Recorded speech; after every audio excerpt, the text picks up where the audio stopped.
Bonjour à tous, bienvenue au jeudi de la Fédé. On va attendre 1 ou 2 minutes que tout le monde puisse se connecter. En attendant, voilà, c'est notre webinaire récurrent qui a lieu, tous les deuxièmes jeudis du mois, sur des sujets d'information variés et proches de vous, proches de nous. La Fédé, c'est quoi? C'est le premier syndicat représentatif de France, plus grand nombre d'adhérents avec plus de 7000 kinésithérapeutes et nous vous remercions, pour ceux qui sont avec nous. Grâce à son maillage territorial, elle est forcément proche de vous avec des syndicats départementaux répartis sur tout le territoire. C'est un syndicat plutôt réformiste, positif, loin du syndicalisme d'opposition, stérile. À la FLD, nous sommes force de proposition, car nous sommes convaincus que c'est comme ça que l'on arrivera à évoluer, à progresser. Notre objectif, faire bouger les lignes. À la FFMKR, les décisions sont transparentes. Vous pouvez participer directement aux choix politiques via les congrès, dans les assemblées générales et dans vos départements qui ont lieu tous les ans depuis plus de 60 ans. La Fédé, c'est une grande équipe animée par la même envie d'aider chaque kiné. Pas moins de 22 conseillers fédéraux qui travaillent dur pour faire évoluer notre profession. Des réunions, des commissions, des groupes de travail pour faire émerger de nouvelles solutions et également du lobbying auprès des parlementaires, du Sénat, de l'Assemblée nationale et des fonctionnaires des différents ministères. Un vrai travail de fond porté par une équipe qui croit en ce qu'elle défend. À la Fédé, vous serez soutenu et accompagné. L'accès au club, les webinaires et l'accès privilégié à l'information. La Fédé, c'est aussi la maison des kinés, toute une structure toute une structure j'ai du mal, entièrement dévouée aux kinés, des conseils juridiques, comptables, des formations, tout ça pour une structure. Nous, à la Fédé, sommes passionnés, mais nous sommes surtout organisés pour vraiment faire progresser la kiné ce soir. Alors, ce soir, nous allons recevoir la médicale avec Eva Lougassi et Adrien Château qui vont donc nous proposer Bonsoir. ce webinaire. Bonsoir. Bienvenue. Merci, merci Céline, merci. Bonjour à tous. Alors, je m'excuse par avance, j'ai dû couper ma vidéo puisque ça coupait un petit peu. Est-ce que vous m'entendez tous correctement? Très bien, merci. C'est bon. Très bien. Alors, Adrien et moi sommes ravis d'être avec vous ce soir. Donc, Adrien est agent général au sein de l'agence de Marseille et je suis moi-même juriste et responsable du pôle partenariat au sein de la médicale et référente en prévention. Alors aujourd'hui, nous allons vous parler d'un sujet très concret, très quotidien et pourtant souvent traité un peu trop tard. Finalement, c'est la manière de sécuriser l'exercice libéral du kiné face aux aléas de la vie. Juste un tout petit mot, si vous avez des questions au fur et à mesure du webinaire, je vous propose de les poser dans l'encart Q et R. Nous n'irons pas dans le chat, donc vous allez bien poser vos questions dans l'encart Q et R et nous y répondrons à la fin du webinaire. Merci beaucoup. Merci Céline. Alors, quand on exerce en libéral, on construit son activité, on construit sa patientèle, son rythme, son organisation, mais on construit aussi une forme de fragilité structurelle parce que finalement, très souvent, tout repose sur une seule personne qui est vous. Votre présence conditionne vos revenus, votre état de santé conditionne la continuité de votre activité et vos choix ont des conséquences immédiates sur votre équilibre personnel et familial. Et c'est précisément là que nous souhaitons prendre la parole aujourd'hui dans une logique de prévention. Notre conviction, c'est que mais il commence à parler d'intention, comment vous indemniser. Mais c'est de montrer en quoi l'assurance peut être aussi un outil de prévention, de stabilité et de liberté professionnelle. Alors, ce webinaire a 4 objectifs très clairs. D'abord, poser une démarche de prévention professionnelle, comme je vous le disais. Autrement dit, regarder votre exercice non pas seulement sous l'angle du soin apporté aux patients, mais aussi sous l'angle de votre propre santé professionnelle, de la pérennité de votre cabinet et de la continuité de votre activité. Ensuite, apporter de la compréhension immédiate. Nous allons volontairement ce soir rester dans le concret. On va vous parler de chiffres, des situations de terrain et des exemples réels pour que chacun puisse se projeter. Le troisième objectif, c'est de montrer que la prévoyance ne sert pas uniquement à compenser une perte de revenus, mais bien pensée, elle permet surtout de prendre une décision médicale sans être paralysé par l'enjeu financier. Et ça, c'est déjà de la prévention. On prévient de l'aggravation, on prévient de la reprise trop précoce et d'une éventuelle désorganisation que vous pourriez avoir au sein de votre cabinet. Enfin, nous aborderons les grands événements de vie, donc les arrêts de travail, des arrêts pour pathologie, la maternité. Pourquoi? Parce que finalement, ces moments ne sont pas des parenthèses théoriques, ce sont des moments qui vont structurer votre parcours professionnel. Finalement, aujourd'hui, il ne s'agit pas seulement de se demander comment suis-je indemnisé si quelque chose m'arrive, mais suis-je réellement en capacité de traverser cet événement sans mettre en péril mon activité, ma santé et mon équilibre de vie.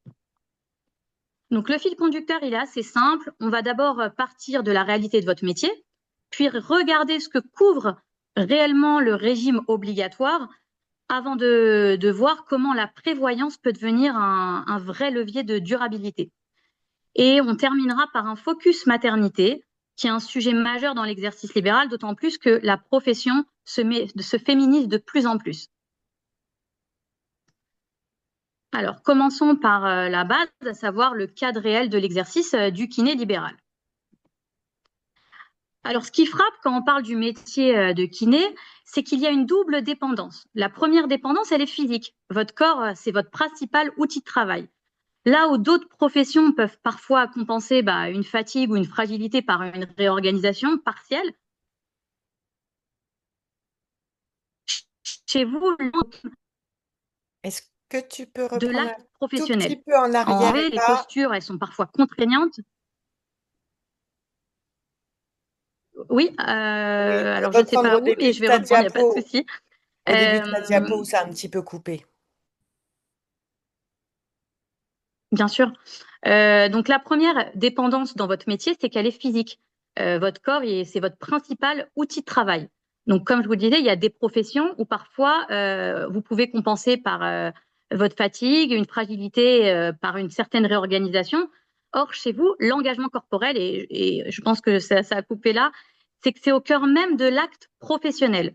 Les gestes vont être répétés, les postures sont souvent contraignantes, l'intensité peut être quotidienne et l'usure n'est pas un risque exceptionnel. Ça fait partie du métier. La deuxième dépendance, elle est évidemment économique. En libéral, vous le savez, l'activité, elle repose directement sur votre présence. Quand vous n'êtes pas là, le cabinet, quand vous êtes là, plutôt, le cabinet vit. En revanche, quand vous n'êtes plus là, vous n'êtes plus en capacité d'exercer, même temporairement, les revenus baissent immédiatement.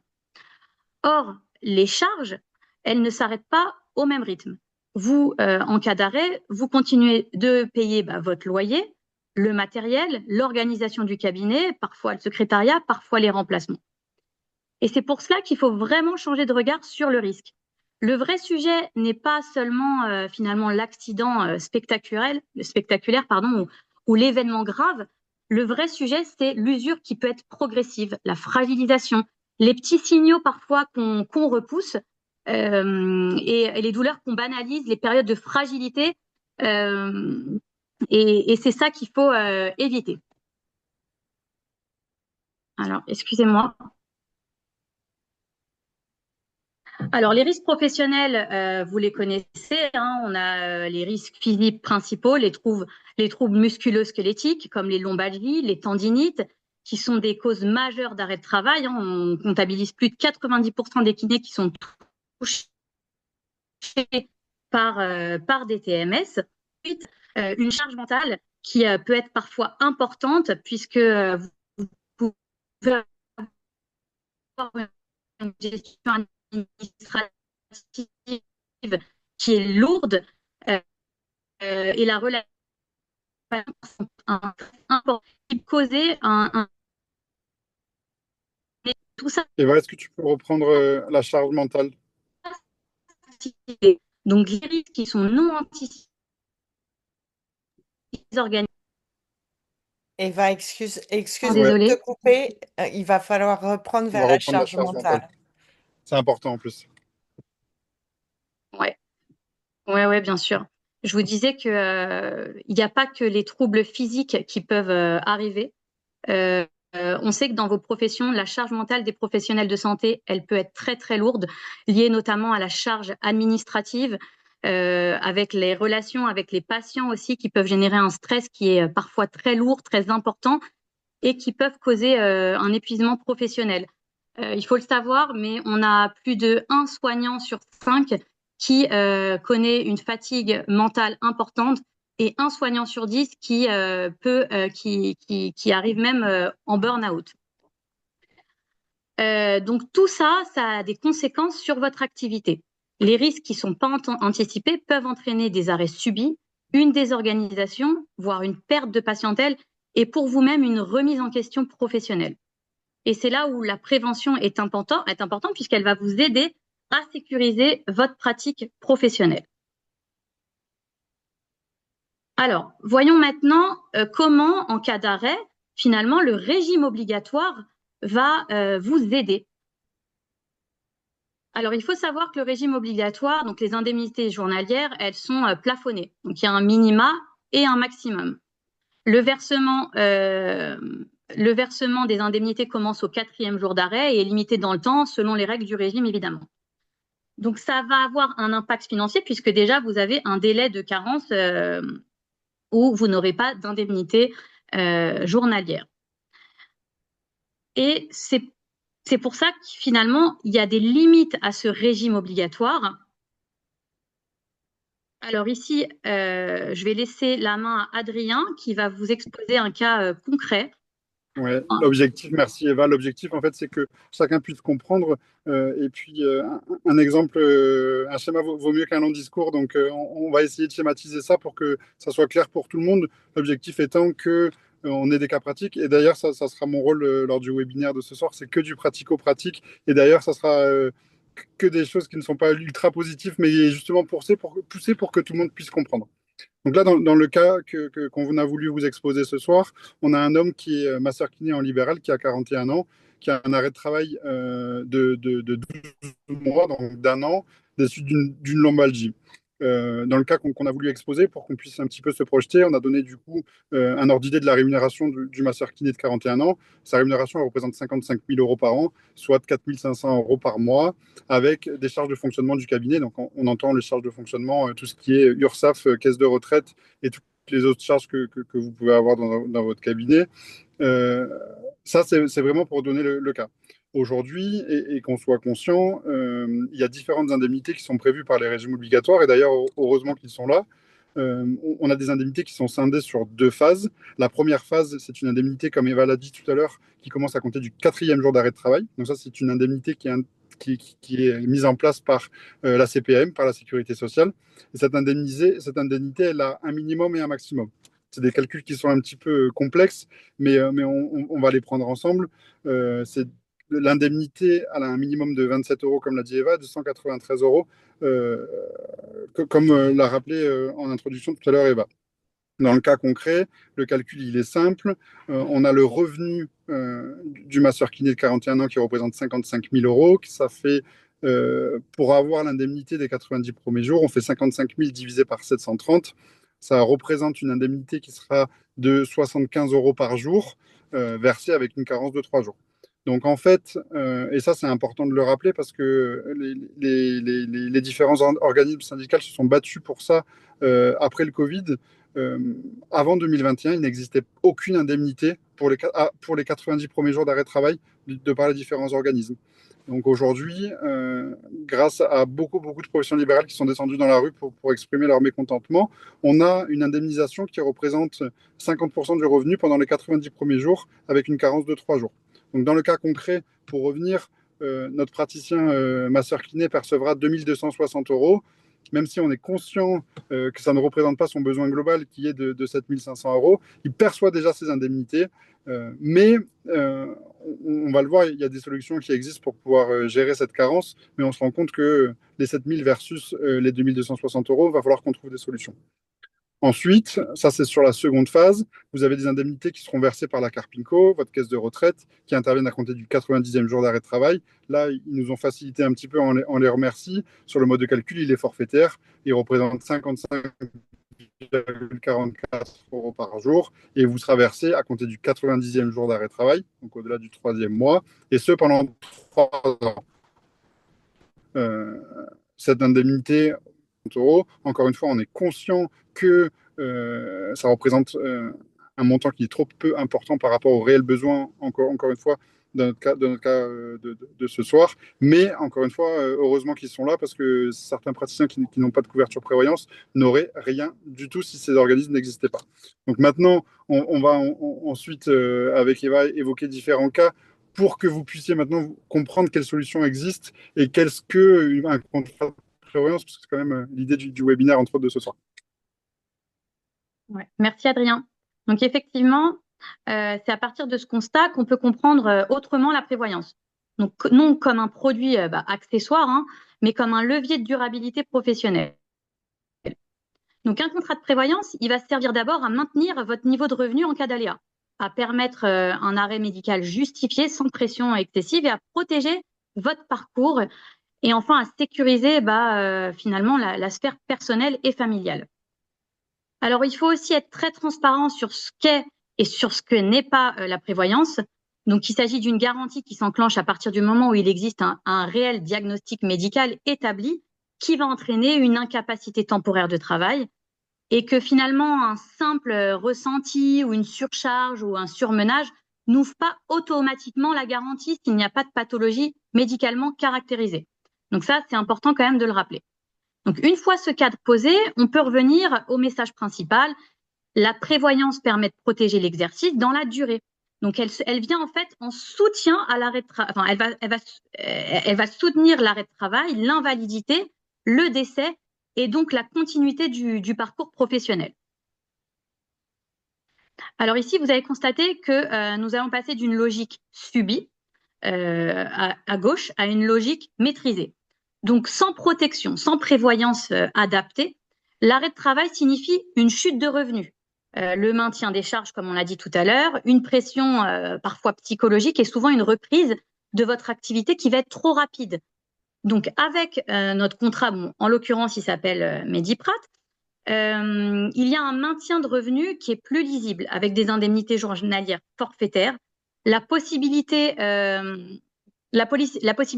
d'être indemnisé en temps partiel thérapeutique, l'absence de nouvelles franchises en cas de rechute dans les 12 mois, la possibilité de couvrir les charges professionnelles. Donc là, il y a tout un intérêt évidemment. La prise en compte de la grossesse pathologique après délai d'attente, et ça, on l'abordera tout à l'heure dans un focus maternité. Ça peut intervenir également lors d'une invalidité appréciée selon l'impact réel sur l'exercice du métier. Et enfin, la sécurisation des proches grâce également à un capital ou une rente en cas de décès. Donc, c'est dans cette logique maîtrisée, cela va changer la capacité à suivre finalement votre arrêt jusqu'au bout. Vous pouvez prendre une décision médicale qui va être plus sereine sans reprendre rapidement votre activité. Et quand la décision médicale, elle est plus sereine, on évite souvent surtout une aggravation de votre état de santé et, comme je vous le disais, une reprise prématurée ou voire un épuisement. Donc, rentrons maintenant dans le concret avec des exemples, avec plusieurs exemples. Maintenant qu'Eva vous a parlé avec plein de mots qui sont sordides et hyper complexes, moi l'objectif c'est qu'on fasse quelque chose d'ultra simple. Je vous demanderai juste de prendre un petit peu de recul sur cet exemple. C'est un exemple qu'on a fait volontairement pour que tout le monde ait une certaine sensibilité sur les différentes garanties qu'on va évoquer du contrat de prévoyance. L'objectif, ça va être d'aborder 3 sujets principalement sur l'exemple. On va en rentrer dans le détail. C'est l'incapacité, donc l'inaptitude à exercer votre profession de masseur kiné pendant une durée restreinte. C'est dans un second temps l'invalidité, donc ne plus pouvoir exercer sa profession du tout. Et une solution dramatique. Si demain vous n'êtes plus de ce monde, quelle solution vous laissez pour pas laisser votre famille sur, on va dire, un manque spécifique. Sur l'exemple de sinistre, dans un autre contexte, donc on a voulu prendre un autre exemple qu'on a évoqué tout à l'heure. Aujourd'hui, on a un accident de ski. Donc, notre client de 50 ans, il est victime d'une fracture du poignet à la suite d'un accident de ski. Il est immobilisé par ATL, il ne peut pas exercer sa profession. Il a un arrêt de travail de 365 jours. Donc, dans le calcul et dans le schéma qu'on a cité tout à l'heure avec les différents points, l'objectif sur la partie incapacité. Donc, pour rappel, l'incapacité, c'est une durée limitée où vous ne pouvez pas exercer votre profession de masseur kiné. Vous allez du coup percevoir des indemnités journalières pendant toute la durée de l'arrêt de travail. Et dans l'exemple qu'on s'est donné jusqu'ici, 365 jours. La, la, la, L'exemple qu'on a voulu se donner, le client a souscrit à une indemnisation de 250 euros par jour au titre de son revenu et de 150 euros au titre de ses charges. Si je ne dis pas de bêtises, non, pardon, 250 euros au global. Donc, Ouais, réparti. indemnité journalière globale répartie sous 150 euros d'indemnité journalière pour couvrir les revenus, pardon, et 100 euros d'indemnité journalière pour couvrir les charges. Donc le calcul, il est simple, 150 multiplié par 30, on a nos 4500 euros, et 100 euros par jour multiplié par 30, on a nos 3000 euros. L'idée et l'objectif avec le contrat de prévoyance, c'est de couvrir sans aucune franchise des suites de l'accident les 7500 euros par mois pendant un an, et pour que notre client masseur kiné qui a eu son arrêt de travail puisse faire fonctionner son cabinet avec ses 3 000 euros pour payer ses charges et faire fonctionner son foyer avec ses 4 500 euros pour couvrir ses charges qu'on appelle perso, à savoir son loyer ou son crédit perso, sa voiture et toutes les charges qui sont liées à sa vie privée. Donc là, aujourd'hui, avec un contrat de prévoyance et des indemnités journalières en cas d'incapacité, notre client perçoit ses 7 500 euros par mois.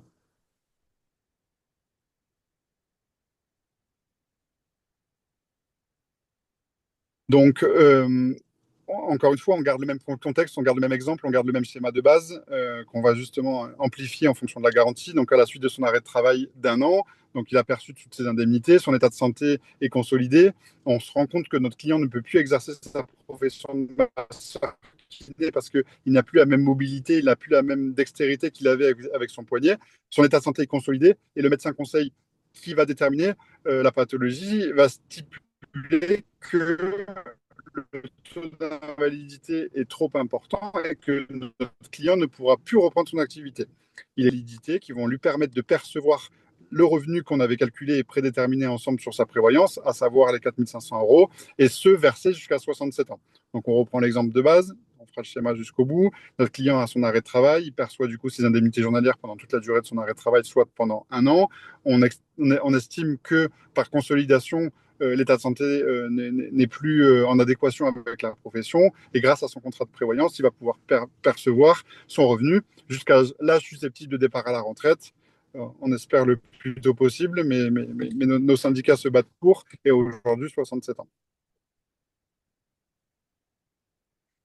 Pour reprendre l'exemple, et c'est pour ça que j'ai fait une introduction où je vous ai préparé, à la suite toujours de cette pathologie, notre client est réopéré. Il a vraiment pas de bol, notre client, on va se le dire. Il a une hospitalisation, il est victime d'une infection nosocomiale, il a une pathologie qui se déclare à l'hôpital, et cet homme-là n'est plus de ce monde. Du coup, grâce au conseil qu'avait pu lui prodiger son assureur, il avait mis en place un capital pour que, à la suite de ce décès, sa famille perçoive un capital, en l'occurrence, dans l'exemple qu'on se donne, de 167 000 euros. Il était hyper important pour nous de vous rappeler les différentes étapes que vous avez vécues et ce que représente, in fine, le coût d'une garantie prévoyance qui a été actionnée. Donc, si on fait notre calcul, je n'ai pas refait le calcul de tête, mais on va reprendre que le calcul, mais pas le schéma. Nos 7 500 euros par mois pendant 365 jours, donc pendant 12 mois, plus sa rente d'invalidité de 4 500 euros versée jusqu'à l'âge susceptible de départ à la retraite, dans l'exemple 67 ans, plus le capital d'essai qu'il avait souscrit, bah, en fait, on se rend compte que notre client, l'indemnisation qu'il aura perçue au global en tout et pour tout représente 1 168 000 euros. L'idée, encore une fois, il n'est pas dramatiser et de reprendre, par un exemple, les contrats et de se rendre compte de l'importance que va avoir une indemnité et de se dire, OK, bon, bah, finalement, l'assureur, il m'a bien conseillé et aujourd'hui, le montant représente ça.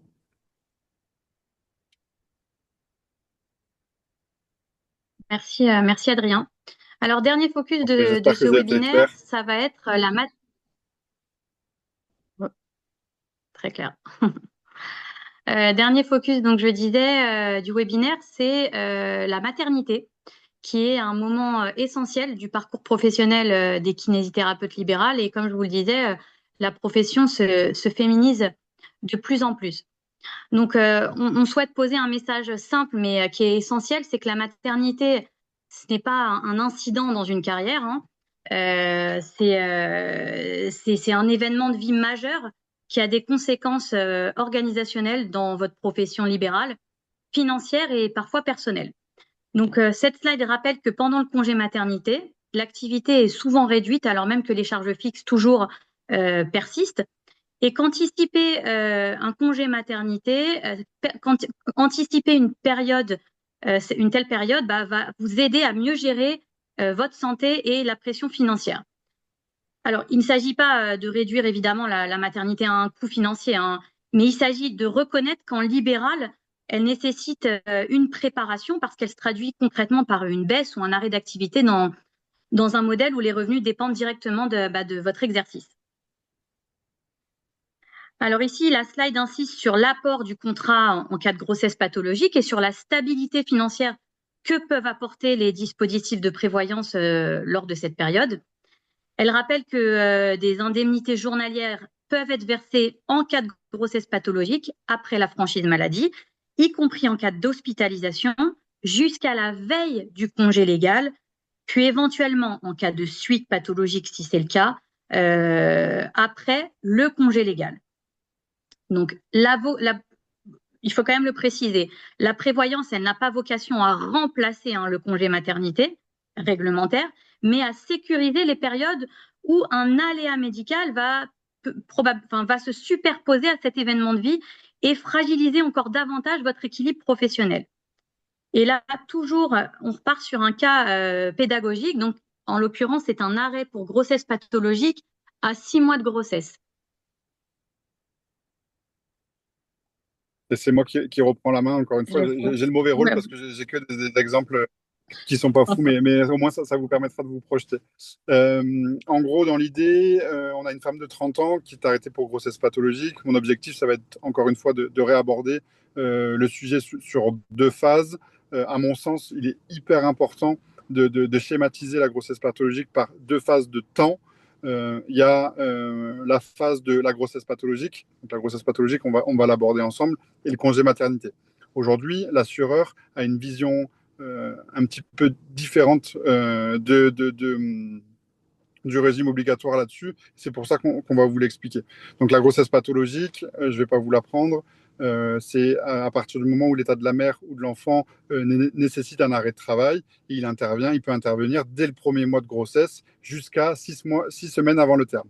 Donc toute cette phase-là, c'est une phase de grossesse pathologique qui sera indemnisée naturellement par le contrat de prévoyance, passé un délai de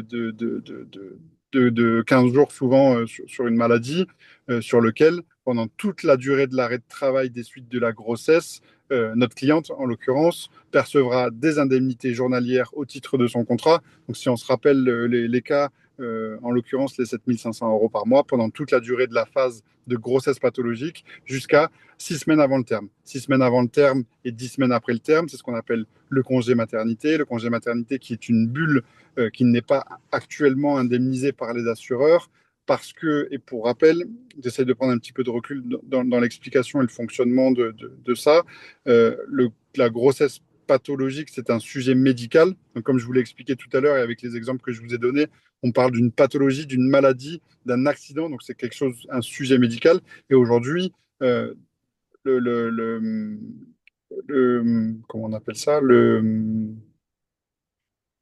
Le régime obligatoire? Non, c'est le code des assurances, pardon, excusez-moi. Ah, Le code des assurances ne nous permet pas, en tant qu'assureur, d'indemniser un congé maternité, parce que le congé maternité, c'est quelque chose d'ultra positif et sur lequel il n'y a pas de maladie et pas d'accident. Donc, en l'occurrence, on va reprendre l'explication au titre de la grossesse pathologique. Donc, la grossesse pathologique, donc juste dans 6 semaines avant le terme et 10 semaines après le terme, donc suite pathologique et grossesse pathologique, indemnisée au titre du contrat de prévoyance et également indemnisée au titre de la CPAM à la suite d'une carence de 4 jours, comme je vous l'ai expliqué tout à l'heure.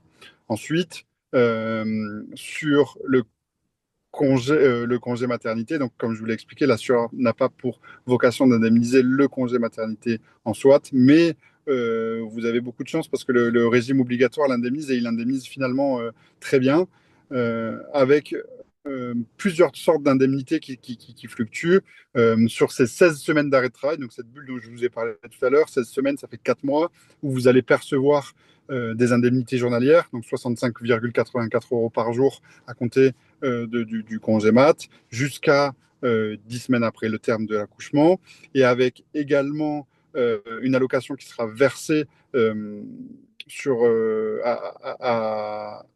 au moment du début du congé maternité et à la naissance de l'enfant, qui sera versée en 2 fois, donc les 4 000 euros. Vous avez également des indemnités qui sont versées sur la prolongation si ça découle d'une grossesse pathologique. Avec le contrat de prévoyance, on l'a parlé sur la grossesse patho, pendant toute la durée de l'arrêt de travail de la grossesse pathologique, avec la franchise que vous avez sélectionnée sur le contrat. À la suite, si l'arrêt de travail initial qui avait été en amont sur le congé maternité est le même que les suites pathologiques, vous n'aurez pas de franchise qui sera appliquée et vous percevrez vos indemnités journalières pendant toute la durée qui est nécessaire. Est-ce que je n'ai rien oublié, Eva? a priori, c'était complet. Voilà. Donc l'idée, c'est vraiment schématiquement d'avoir ces deux phases, le congé maternité, cette bulle de 16 semaines indemnisée par toutes ces indemnités qu'on a vues par la Carpinco et par la sécurité sociale, et la grossesse pathologique indemnisée dans un premier temps avec la CPAM et dans un second temps avec les contrats de prévoyance classiques que vous aurez, déduction faite de la franchise. Très bien, merci. Alors, si on devait conclure en une phrase ce webinaire, c'est finalement que le vrai enjeu n'est pas seulement de savoir s'il y a un risque existe, mais de savoir si l'on est prêt à le traverser sans se mettre en danger soi-même, que ce soit professionnellement et personnellement. Et nous, en tant qu'assureurs préventeurs, pour nous, c'est exactement cela, c'est être présent, comme je vous le disais, avant pour aider à anticiper, pendant pour sécuriser la traversée de l'événement, et aussi après pour permettre une reprise ou une réorganisation de votre activité dans de bonnes conditions. Merci, merci beaucoup pour votre attention. Je vous propose qu'on passe à un temps d'échange pour répondre à vos éventuelles questions. Merci et je vais simplement arrêter le partage. Merci à vous pour votre présentation. Donc, j'ai une première question par rapport à l'invalidité professionnelle. Je vais la prendre, oui. Est-ce qu'elle permet la réception d'une rente mensuelle ou annuelle? Alors, la rente, elle est calculée annuellement en fonction du besoin à la mise en place du contrat et elle sera versée trimestriellement pendant toute la durée de l'invalidité. Donc, le mode de calcul de l'indemnisation, on le prend annuellement pour qu'on puisse ensemble déterminer quel est le besoin. On peut aussi le rapporter au mensuel et il sera versé par l'assureur trimestriellement. Très bien, merci. Une autre question toujours, je pense par rapport à l'invalidité. Que se passe-t-il en cas de changement de profession ou bien une toute petite activité professionnelle? Alors, je vais essayer de décrypter ça. Oui, En fait, je pense que la question c'est on ne peut plus être kiné, mais on essaye de faire, quand même une petite activité à côté. ok. En fait, ça c'est propre Est-ce qu'on perd notre rente, en fait? alors en fait, ça c'est propre à chacun des assureurs. Euh, Chance pour moi, j'ai une réponse positive à vous apporter, mais elle sera propre à la médicale en l'occurrence, et je ne connais pas la vision des autres assureurs. À la médicale, vous avez une rente d'invalidité qui est calculée professionnellement en fonction de l'activité que vous avez. Donc, en l'occurrence, dans votre cas, le métier de masseur-kiné. Et en fait, il faut visualiser ça et imaginer ça comme une rente qui va vous permettre de compenser si demain vous ne pouvez plus exercer la profession de masseur-kiné, et j'accentue là-dessus, la profession de masseur-kiné, en disant, en fait, globalement, vous assurez votre diplôme aujourd'hui et dans le schéma dans lequel on se dit, si demain vous avez une possibilité de faire une reconversion professionnelle et vous avez la possibilité d'être psychologue, pour prendre un exemple quel qu'il soit, aujourd'hui, la rente que vous percevez, elle est en lien avec votre profession de masseur kiné. Si jamais vous avez une reconversion qui est faisable, ben, vous pourrez continuer à avoir une rémunération supplémentaire. Vous payez une rente d'invalidité pour payer votre diplôme. D'accord, merci beaucoup. Question suivante. Est-ce que tout le monde est assurable, quels que soient les antécédents médicaux, je suppose? Qu'est-ce que vous proposez aux personnes qui ont potentiellement des Si tu antécédents veux, médicaux compliqués? alors, c'est un sujet d'actualité parce qu'aujourd'hui, on entend beaucoup. Il y a une loi qui vient de passer, ça s'appelle la loi Lemoine. La loi Lemoine permet euh, une accessibilité à des financements et à des crédits et à des assurances de prêt à tout le monde sans questionnaires médicaux. Donc ça, c'est quelque chose qui est vraiment un sujet d'actualité et qui existe sur l'assurance de prêt. Donc vous avez, si vous faites un financement de moins de 200 000 euros, la possibilité de ne pas faire d'examen de santé et d'avoir cette accessibilité. Aujourd'hui, c'est quelque chose qui n'existe pas encore et c'est pour ça que je dis pas encore sur les couvertures de prévoyance. C'est-à-dire que pour les couvertures de prévoyance en général, encore une fois, je parle de mon cas, il y a un questionnaire médical qui est complété au début et à la souscription, avec une dizaine de questions qui sont reprises. À la suite des réponses aux questions, s'il y a une pathologie, ça c'est quelque chose qu'on va aborder. C'est un médecin qui va examiner et l'analyse du médecin sera la suivante. Est-ce que la probabilité et l'impact du risque que peut avoir la pathologie a une importance et une nuance qui peut, euh, on va dire, déclencher un arrêt de travail à coup sûr. À ce moment-là, c'est un calcul qui est fait. Aujourd'hui, l'assureur, il fonctionne et il vit par l'aléa. Donc, j'assure un homme qui a 30 ans, qui est en bonne santé. Il y a une probabilité qu'il soit en arrêt de travail et que ça nous coûte probablement ce montant. S'il y a une pathologie qui est connue, la pathologie, elle va amener un arrêt de travail et du coup, elle va fausser le calcul de l'indemnité que va pouvoir percevoir le client. Donc, il y a une analyse qui est faite en disant il y a un questionnaire médical qui est complété, il y a 3 issues qui peuvent être données par l'assureur ou une exclusion. Donc j'estime que le poignet que vous voulez couvrir qui a déjà été cassé, ben, il sera exclu, ce qui va permettre de couvrir toutes les pathologies du corps, sauf votre poignet, mais quand même d'avoir une couverture de prévoyance malgré que vous ayez une fragilité sur votre poignet. Ça, c'est la première possibilité. La deuxième possibilité, c'est une surprime. Vous avez une fragilité parce que votre poignet est cassé. Au lieu de payer votre contrat de prévoyance 100 euros par mois, ben, vous aurez une couverture pour votre poignet, mais moyennant un coût supplémentaire. Donc, au lieu de payer 100 euros, ben, vous paierez 120 euros, mais votre poignet sera couvert. Et après, l'assureur, en toute transparence, et malheureusement, c'est les limites de la faisabilité dans certains cas, et des fois, on en est désolé, c'est qu'il y a certaines pathologies où l'assureur ne prend pas la décision d'accompagner son client dans la couverture de prévoyance parce que le risque peut être trop important et que l'assureur est sûr qu'en termes de rentabilité, malheureusement, on est obligé un petit peu d'en parler, ça lui coûtera plus cher que la cotisation qu'il va percevoir. Merci. On reste un petit peu dans le même type de questions. Bonjour, a-t-on automatiquement une exclusion si une pathologie importante déjà existante, type lymphome? Alors, ça dépend de la date où elle était déterminée la pathologie. Donc, il n'y a pas d'obligation. C'est apprécié à la lecture d'un dossier médical par un médecin. Donc, moi, par exemple, je n'ai pas la compétence de pouvoir analyser et c'est le médecin qui va déterminer est-ce qu'il y a un risque, est-ce qu'il n'y a pas de risque, est-ce que le risque est trop important ou est-ce que le risque il est largement mesuré parce que c'est une pathologie qui a 10 ans et que médicalement, le risque n'est pas important. Je ne me rappelle plus de la question, mais je pense que j'y ai répondu. Ça correspondait, ouais. Ok. Toujours dans le même type de questions et je pense que c'est ce que vivent les confrères au quotidien avec les assureurs, hein, donc je pense que c'est ce qui est important pour eux. Le médecin conseil peut-il contrevenir à un arrêt de travail ou une invalidité déterminée par le médecin traitant. Alors, à chaque fois, il va falloir justifier. Euh, il y a une pathologie, donc c'est votre médecin traitant ou le médecin qui suit la pathologie qui va déterminer la nécessité de l'arrêt. Nous, assureurs, la médicale, ça fait plus de 75 ans qu'on existe. Les médecins savent que, et vous le savez mieux que moi, une entorse du poignet, ça dure un mois. Euh, Aujourd'hui, on va jamais contredire une décision d'un médecin si on estime que la fragilité du poignet, elle va être un petit peu, elle va être de 3 semaines.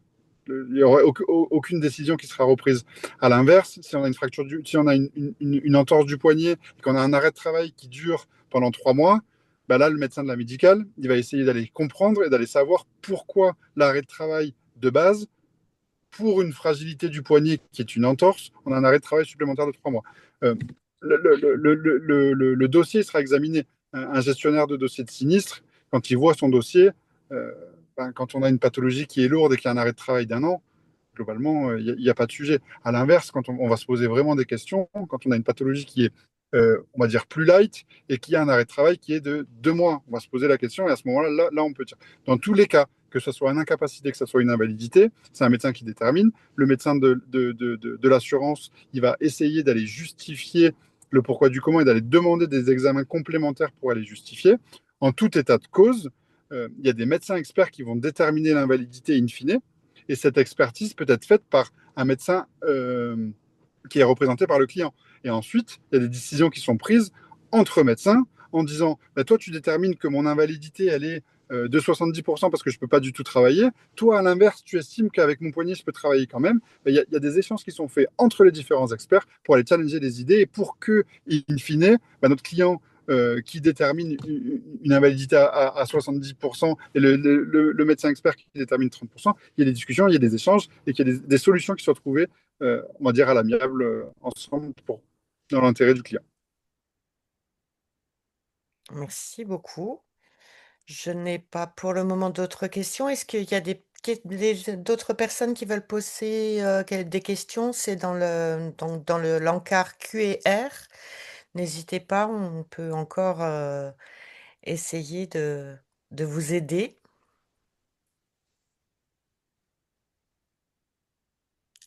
Je laisse un petit temps d'attente. En tout cas, c'est ce qui était très intéressant, c'est de voir que vous êtes là pour nous aider et compenser un petit peu notre système qui n'est pas facile. Vous êtes là en plus de la CPM sur les 3 premiers mois, vous êtes là en plus de la Carpinco sur la suite, on va dire au-delà des 3 mois et même au-delà, donc sur l'invalidité et tout ça. Et c'est vrai que, ben voilà, nos indemnités qui sont là et heureusement qui existent maintenant sont pas énormes et c'est vrai que les assureurs, les prévoyances, vous êtes quand même, voilà, vous êtes important dans notre parcours professionnel. euh, et c'est important de dire que Moi, si je peux juste faire une conclusion, vous avez la chance d'avoir une activité libérale avec tout le positif que ça représente et avec toute la flexibilité et la chance de pratiquer votre art comme vous souhaitez le pratiquer. Il y a aussi des contraintes. Et aujourd'hui, toutes ces contraintes-là, nous, on a pour objectif de vous accompagner, de pouvoir vous conseiller, de pouvoir anticiper. Moi, aujourd'hui, quand je rencontre une femme qui a un projet de grossesse qui est sur du court, sur du moyen long terme, c'est des choses qu'on anticipe, c'est des choses qu'on échange. Et en fait, vous avez la chance de pouvoir vous prémunir d'un risque. La seule chose qu'il y a, c'est d'être bien accompagné et au bon moment. eh ben, apparemment, pas d'autres questions pour ce soir. Je remercie Eva et Adrien de de leur apport et de leur vision, donc de leur côté de la prévoyance. Et nous avons été très heureux de vous accueillir au sein de la FFMKR. Si jamais d'autres questions viennent, vous pouvez nous les poser au niveau du syndicat. Nous ferons remonter à Eva et à Adrien vos questions pour apporter d'autres réponses si nécessaire. Eva, veux-tu finir ce petit webinaire? Merci Céline. Écoutez, merci à la FFMKR également. Merci à tous les interlocuteurs ce soir. N'hésitez pas à nous remonter effectivement les questions. Et on a été ravis de partager ce moment justement pour montrer également notre rôle, comme le disait très bien, d'assureur, conseilleur et préventeur. Voilà. Eh ben, Merci beaucoup. merci à tous et puis Merci. bonne Très bonne soirée soirée. à tous. Merci. Au revoir. Merci. Au revoir. Au revoir.